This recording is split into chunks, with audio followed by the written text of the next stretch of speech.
Statistik Prancis di penyisian grup Piala Dunia 2026 memang sangat mengerikan. Namun bukan berarti mereka bisa menang mudah saat menghadapi Swedia di babak 32 besar.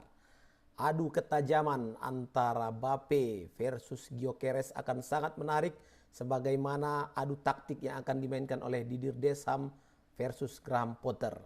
Kita tahu bahwa Swedia memang tidak terlalu mulus untuk melaju ke babak 32 besar, tapi mereka punya satu keyakinan bahwa Swedia hanya butuh satu momen saja untuk bisa menghukum Prancis.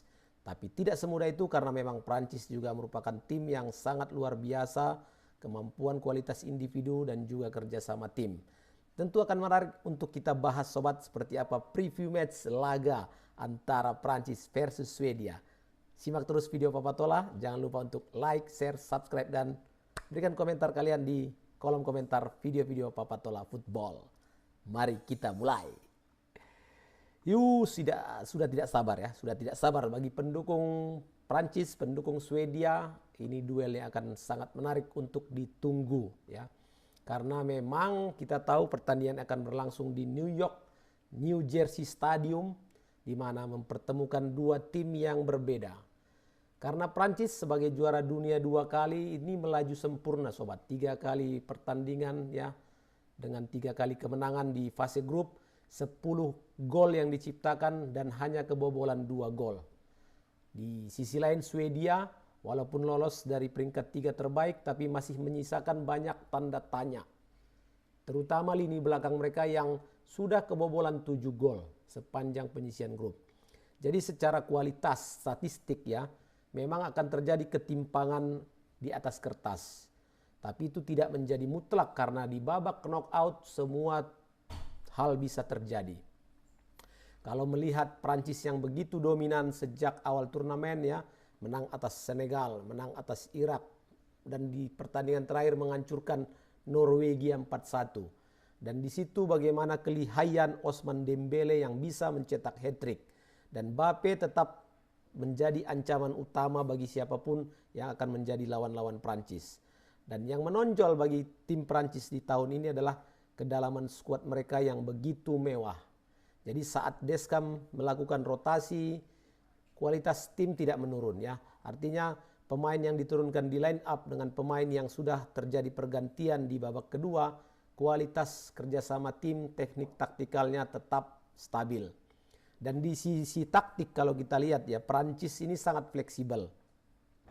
Prancis punya build up yang rapi lewat Tchouaméni ya, Tchouaméni dan juga Kon. Kemudian mereka punya kemampuan overload di half space melalui Olise dan juga Dou. Isolasi 1 lawan 1 untuk Mbappe di sisi kiri dan kemudian Dembele bebas bergerak tanpa posisi yang kaku. Tapi ada satu catatan yang menjadi nilai minus atau kelemahannya Prancis ya. Prancis ini kadang-kadang terlalu santai saat kehilangan bola. Tidak langsung press. Jadi ini bisa jadi menjadi celah ya. Ini bisa jadi menjadi celah. Jika Swedia bisa efektif dalam melakukan transisi. Kalau kita bandingkan dengan perjalanan Swedia di fase grup, datang dengan perjalanan yang berliku-liku ya. Kalah 5-1 dari Belanda, menang 1-0 dari Tunisia, dan imbang 1-1 dari Jepang. Jadi mereka lolos sebagai peringkat 3 terbaik dengan 4 poin. Masalahnya masih sama dengan Swedia sebelumnya, yaitu masalah yang klasik. Terlalu mudah ya ditembus saat bertahan tinggi. Tapi memang mereka berbahaya saat transisi cepat. Dan saat ini mereka punya kekuatan dari Gyökeres ya, yang merupakan target man yang agresif. Kemudian ada Isak ya, dia menjadi striker yang sangat fleksibel dan teknis sekali. Dan juga Elanga dengan kecepatan murni di ruang terbuka. Dan dia sudah buktikan juga bagaimana kemampuan individualnya, golnya begitu cantik ya saat menghadapi Jepang. Nah, tapi problem di barisan belakang Swedia ini tidak bisa dipungkiri ya, tidak bisa ditutupi bahwa secara fakta Swedia kebobolan 7 gol dalam 3 laga. Kan ini angka yang berbahaya nih, apalagi lawan yang akan dihadapi adalah Prancis yang punya kemampuan mencetak 10 gol dalam 3 laga. Bayangkan sobat, ada satu tim cetak 10 gol 3 laga, ada satu tim kebobolan 7 gol dalam 3 laga. Ini kan wow, sangat luar biasa ya. Jadi kalau kita bicara teknik taktikal dan statistik, itu ya yang sudah Papa Tola paparkan. Tapi kalau kita bicara sedikit mengenai head to head ya, kalau Prancis ketemu dengan Swedia ini memang secara dominan Prancis unggul. Dan Swedia sering kalah tipis, margin-margin 1 gol. Dari 4 atau 5 kekalahan terakhir selalu margin hanya 1 gol. Nah ini anehnya begini, Swedia ini bisa bertahan lama tapi sering kalah di hal-hal kecil. Nah di hal-hal detail-detail kecil itulah yang selalu Prancis bisa mendapatkan keuntungan. Jadi kalau berkaca dari 3 pertandingan sebelumnya, kemungkinan besar Didier Deschamps tetap memainkan formasi 4-2-3-1 ya, di mana dia mempercayakan mainan sebagai Maignan sebagai penjaga gawang, di belakang ada 4 Konde, Upamecano, ada Lacroix dan juga Theo Hernandez. Di depan 4 pemain bertahan ini ya, double pivotnya ada Tchouaméni dan juga Kon.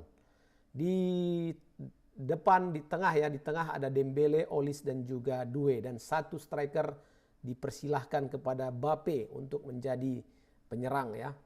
Jadi saat menyerang Prancis berubah bentuk ya menjadi 2-3-5 atau 3-2-5 secara hibrid. Di mana nanti kita akan bisa melihat Theo Hernandez yang berada di belakang ya, di wingback. Ini akan naik tinggi menjadi winger tambahan. Kemudian Konde yang sering inverted ke tengah. Dan juga sudah pasti Olise dan Doué masuk ke half space dan Mbappé menjadi outlet utama di kiri. Artinya Prancis menyerang dengan banyak lapis ya, banyak layer. Jadi intinya itu Prancis setiap layernya pasti berbahaya.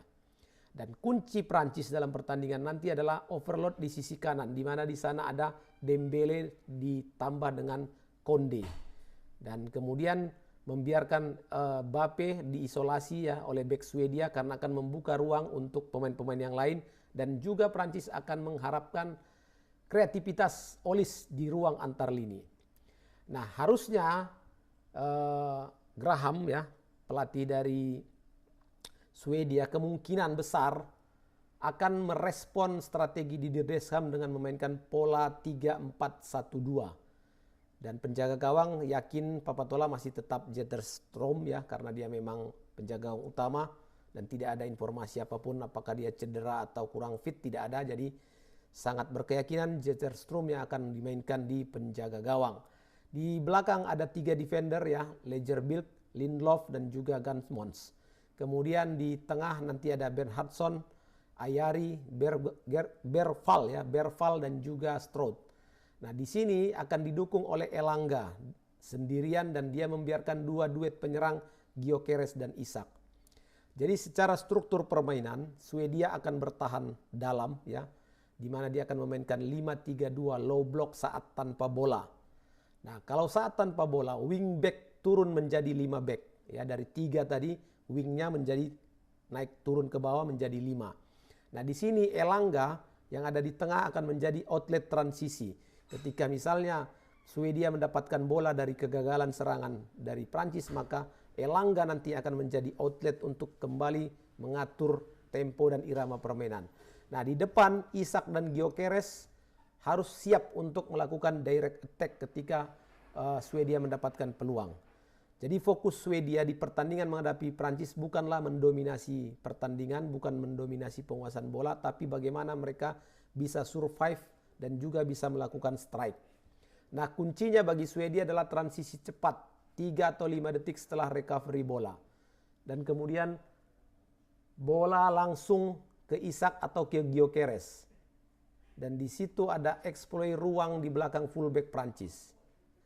Dan akan sangat menarik ya di laga ini kita kalau melihat nanti duel-duel pemain kunci ya, baik dari Prancis maupun dari Swedia. Seperti misalnya duel Mbappé melawan Lindelof ya. Kalau ini kan duel krusial karena Mbappé unggul di kecepatan dan juga kemudian Lindelof harus pakai positioning dan dia jangan mau duel fisik.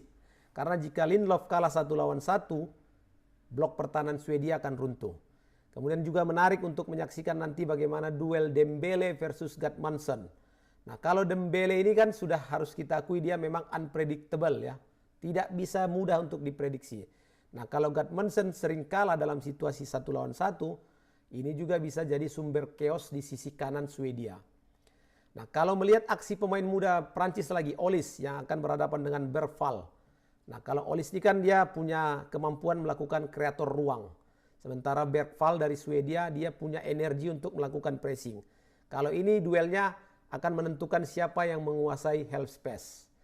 Kalau duel Tchouaméni versus Ayari, kalau ini duel kontrol tempo ya. Siapa menang di sini, ini akan menguasai pertandingan. Nah, sekarang kita mau menguji dulu duel penyerang dari Swedia, Gyökeres dan Isak versus Upamecano dan juga Konate. Kalau ini Swedia butuh minimal 1 atau 2 peluang. 2 atau 3 peluang malah. Tapi kalau Prancis kayaknya butuh 1 atau 2 momen saja untuk mencetak gol. Di prediksi pertandingan nanti ya, kalau di jalannya pertandingan menurut Papatola babak pertama Prancis dominan 65-70% position. Swedia akan bertahan rapat dengan formasi 5-4-1 tadi. Kemudian akan melakukan banyak crossing kombinasi pendek Prancis. Dan di sini Swedia hanya berharap melakukan counter. Bisa jadi kalau memang tidak ada gol 0-0, tapi kalau ada mungkin Prancis yang unggul di babak pertama. Kalau di babak kedua Prancis akan menaikkan tempo. Memaksa bermain cepat dan bermain melebar. Nah, di sini bisa jadi kemungkinan Didier Deschamps akan memasukkan Barcola atau juga Cherki untuk memberi tenaga tambahan bagi tim Prancis. Nah, kalau Swedia mulai terbuka, ini mereka bahaya. Apalagi kalau mereka sudah kelelahan dalam bertahan sepanjang pertandingan di babak pertama sampai dengan pertengahan babak kedua. Nah, ini yang harus dimanfaatkan oleh Prancis dan bisa untuk mematikan pergerakan Swedia. Untuk skor, Sobat Papatola optimis Prancis bisa menang selisih 2 gol. Kalau di babak pertama Prancis bisa cetak gol. Tapi kalau sampai dengan pertengahan babak kedua Prancis belum bisa cetak gol atau misalnya 1-1 ya atau 0-0 atau 1-1 di pertengahan babak kedua, ini besar kemungkinan Prancis hanya bisa menang selisih 1 gol. Dan harapan Swedia satu-satunya memang adalah bertahan serapat mungkin, berharap adu penalti atau bertahan sampai dengan perpanjangan waktu dan kemudian mereka di sana melakukan satu pergerakan yang sangat agresif untuk mencoba mencari peluang atau memanfaatkan kelengahan dari barisan pertahanan Prancis. Jadi secara kesimpulan, kalau analisisnya adalah hasil dari pertandingan mereka sejak penyisian grup yang kemarin, memang Prancis masih lebih kuat dibandingkan Swedia. Tapi bukan hanya sekedar itu, tapi juga mereka sangat fleksibel dalam taktik. Jadi taktiknya tidak kaku. Didier Deschamps harus kita ketahui, Didier Deschamps ini adalah salah satu tipikal pelatih paling pragmatis. Jadi bagi dia kemenangan lebih penting daripada keindahan bermain. Jadi kita akan melihat seperti apa taktik strategi yang dimainkan oleh Didier Deschamps saat menghadapi Swedia nantinya. Itu dia sobat-sobatku. Kalau kalian punya pendapat berbeda atau opini yang lain, silakan tulis di kolom komentar. Dan jangan lupa kalian untuk like, share, subscribe, dan berikan komentar terbaik di video Papatola Football. Sampai jumpa. Assalamualaikum warahmatullahi wabarakatuh.